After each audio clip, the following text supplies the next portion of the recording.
कहो कितनो बड़ाई करूं अपना डोंबा के, कितनो बड़ाई करूं ये मालिक।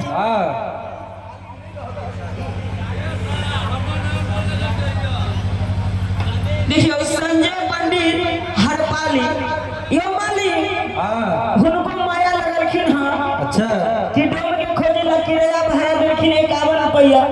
मालिक सबके दिन दुगुना रात चौगुना जय जयकार रहती। अच्छा मालिक मालिक हाँ हम आवत रहिए कथी से कथी से आखिरी डोम के खोज के हाँ कि अब रही मालिक हम करिए से